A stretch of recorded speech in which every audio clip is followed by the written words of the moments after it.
Oh, there we go. There we go. Hi, Catherine. Hi, how are you? What's going on? Oh, not a whole lot. Just a warning, I am sick, but I should be able to get through this okay. But if I Okay, throw myself into mute to cough or something, now you know why.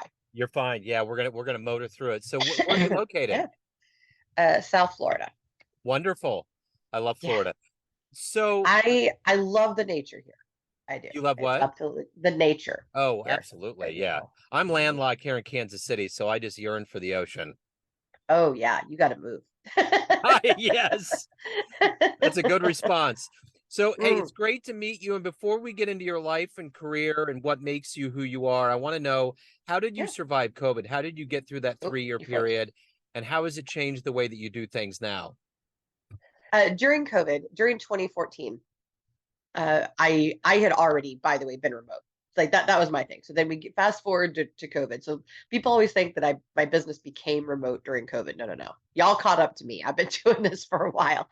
And I've always had a very people centric focus, but during COVID, the main thing that I started focusing on was teaching companies how to better relate to their humans and how to better help people manage their emotions and their situation at work, because we can't leave things on the doorstep. It's just not realistic. We're holistic beings. So basically, I started perfecting that part of the training and really diving in with folks, creating some awesome collaborations. And so now that's a much bigger piece of my work than it used to be. So, talk to me a little bit about exactly what you do for a living. And I'm going to draw this scenario for you. I'm going to put you in front of a bunch of third graders, career day. One of the kids says, "What do you do for a living?" How do you answer them? That's cute. I actually recently had a similar experience to that, so that's cute.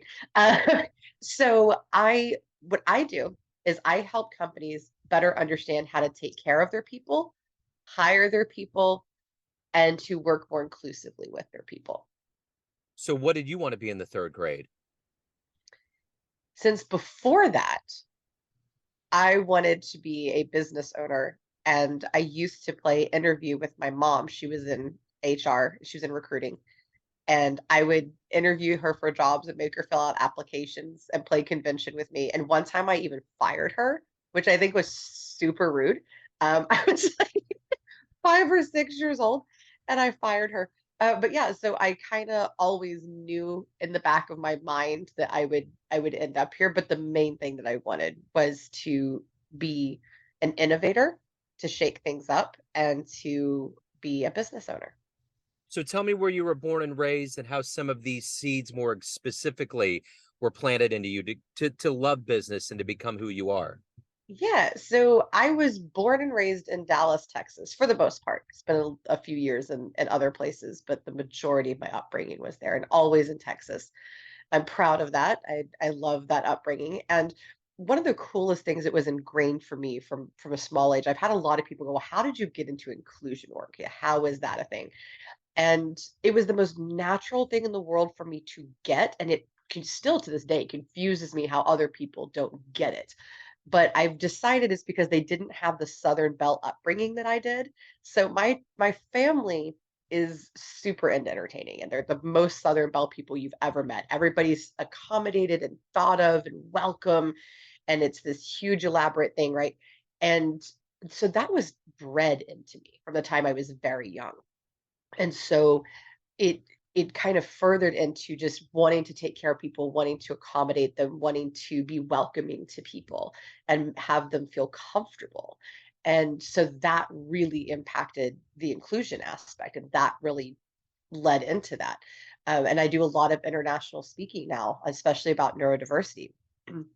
So I dove into that.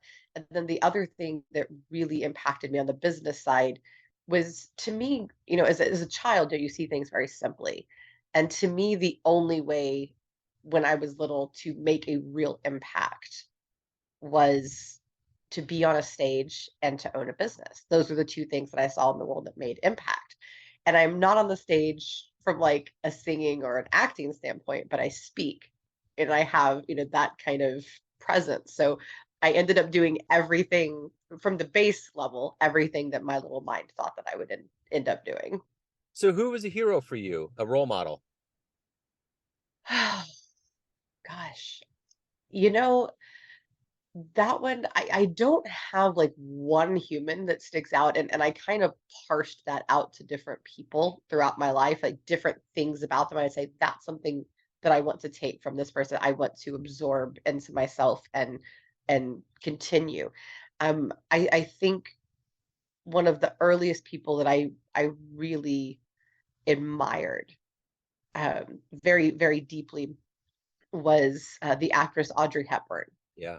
And it was just because she had overcome so much and she had so much class and presence. And it was just awe-inspiring to watch her, when she was performing. And so that was an early one for me, just to kind of take that level of grace and graciousness, to, and then also my mother in her own way, like I already said, and then my father from the standpoint of he could always walk into a room and have everybody be his best friend before he left.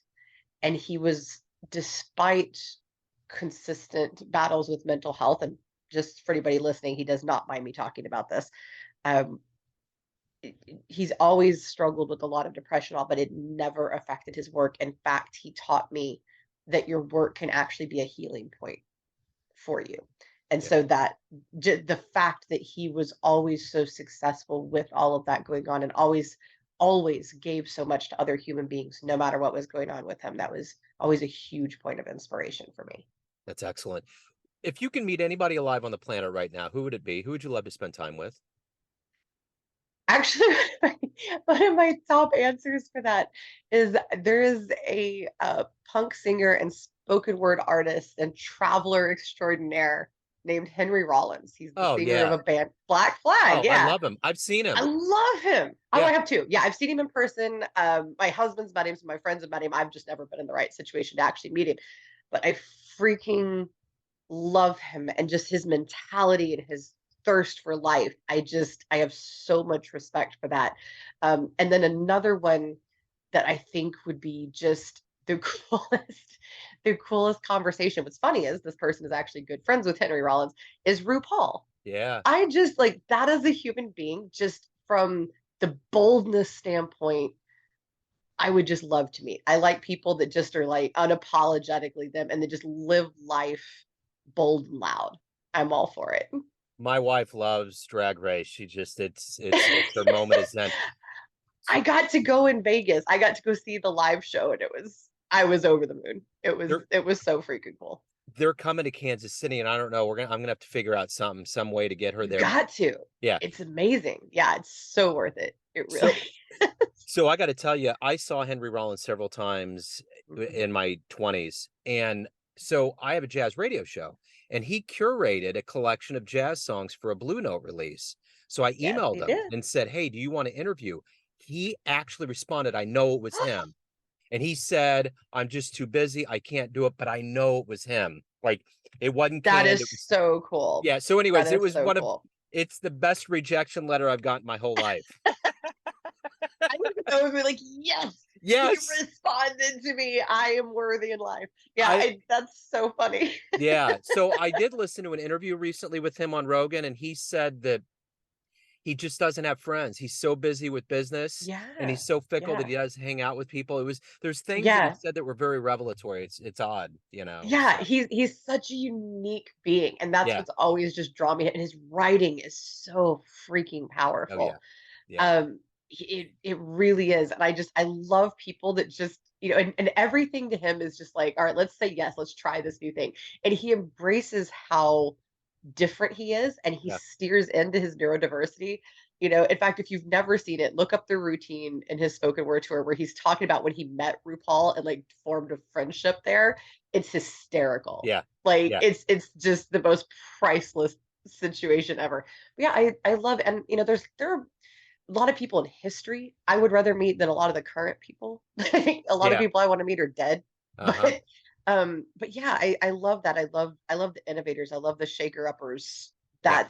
That's who I want to talk to. Like I think Richard Branson would be really cool. Yeah. I Um, agree. yeah, I think I'm missing out. Like I'm completely spacing out. Oh God, there's one guy. I cannot think of his name, but he's an actor and a rapper, and he he's a big advocate for Muslims in representation and on anti-discrimination. And he's, oh God, he's so extraordinary. I'm completely blanking out on his name right now, but I would love to meet him too. I think that he would be really, really cool. But yeah, Yeah. anybody like that that's just shaking it up, Yeah. that's I dig always my it. jam. I dig Yeah. it. So what's the motivator for you to do your work? What is the thing that gets you up in the morning, the fuel in your tank? Yeah. So this is actually kind of funny. So I have one of my multiple diversities is that I have obsessive compulsive disorder, and for me that manifests in a few very specific ways. I'm obsessed with even numbers. I have to classify and research things, and just have all the knowledge. I can't stop until I just it's an obsession when I find a new thing, and then the other thing that's very fascinating is that when I know that there's a problem, I can't stop until it's fixed. So I actually have like a biological component that every morning when I wake up is like, must fix the problem, must fix the problems. And I've managed to hone that to just a few problems, or I try to at least. And so that actually is a big part of it. But the excitement for these particular topics also stems from it's interesting, especially I love hiring. I love it's stuck in this old nonsensical backward way. And so getting a chance to really be part of that and helping to design new HR techs and that sort of thing and really help companies innovate is amazing. And then on the inclusion aspect, bringing humanity into the future and helping humans realize the talents and abilities of each other, it's so exciting, and focusing on neurodiversity and understanding the human mind is epically awesome in Yeah, every minute of every day. I hear a lot about neurodiversity. My son Miles is on the autism spectrum. He's 18, and it's just amazing, how many things he's opened my mind up to and what they can offer the world and how they think in a way that is very wonderfully unique. He's my hero. It I love is. what he does and how he does it. And it's just a Yeah. different way, different spin. Yeah, that's all it is. And people are so odd about it. And for so many years we've told people that they're less than, and it's just factually not true. I mean, now there's, all this science out there, right? That's just showing science after science after science experiment that's showing, oh no, this is not a defect. This is just how these folks are. And when they have a difference here, then there's a positive benefit over here. And autism is actually my favorite neurodiversity. I always make the joke, I love it so much I married it, because I did. Uh, it's fascinating. I love how their brains work. And one of the reasons it's one of my favorites is that I love studying it from the standpoint of there are several studies that have proven that autism is linked to the same genetic code that caused humans to evolve from primates, right? To become the humans and the extraordinary beings that we are. And so the theory from that, now this part is just theory, that part's fact. The theory is that the reason that we're seeing all these upticks in diagnoses is that that's the direction that human beings are going. Oh, interesting. Is that That's our fascinating. brains are starting to go, yeah, and so it's so cool, right? So just getting to spend all this time and talk to people around the world and understand their stories is so freaking cool. And I meet amazing cool humans that just think completely differently and have a whole other way of processing, and it's amazing. And helping other humans understand that that's not wrong, that's just how they are, and then how to work with that, how Yeah. to integrate that and work with it. It's so much fun.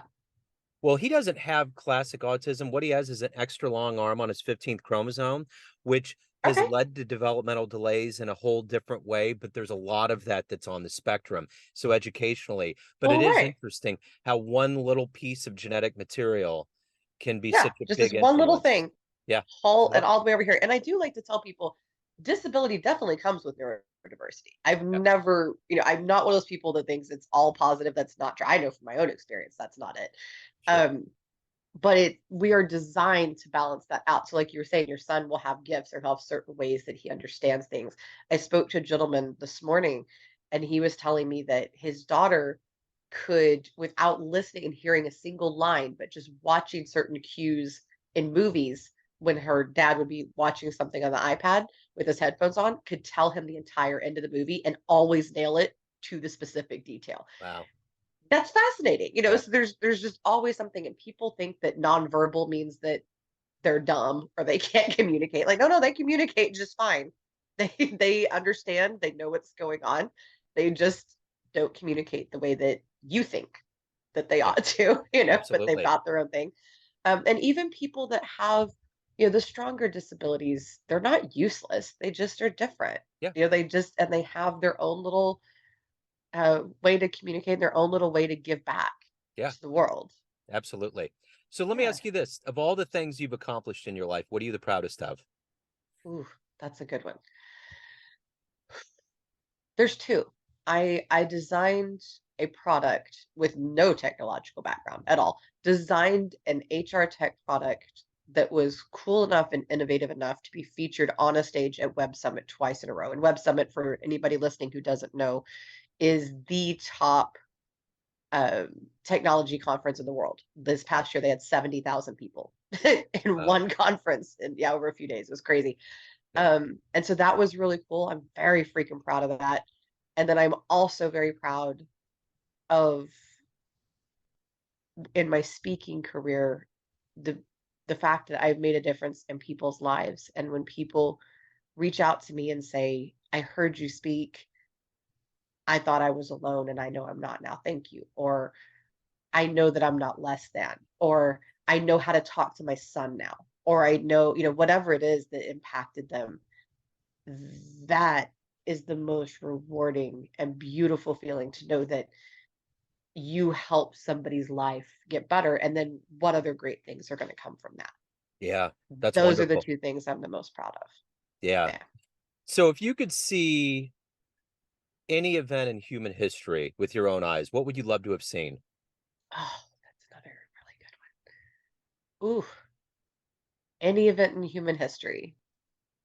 You, I can think of a few, but I think that one of the things that I would have absolutely loved to have seen was the conversation, that and the building out of the first ever democracy. I want to see, like, what was that conversation, and how did that go, and how did that come into being? I think that would have been really something to witness. I think that would probably be it for me. Yeah, absolutely. Let me Yeah. ask you this. If you have a dream tonight, you run into a 20-year-old version of yourself, and you could give that version of you a piece of advice based on the wisdom you've gained in your life up to this point, what would you tell your younger version?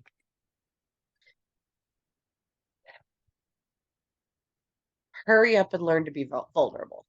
It is not a natural state for me, and my world opened up so much, and my career opened up so much when I learned to be vulnerable, both as a leader and then as a speaker and an innovator. It opened up my entire world. So that would be my piece of advice: learn to be vulnerable. Hurry up.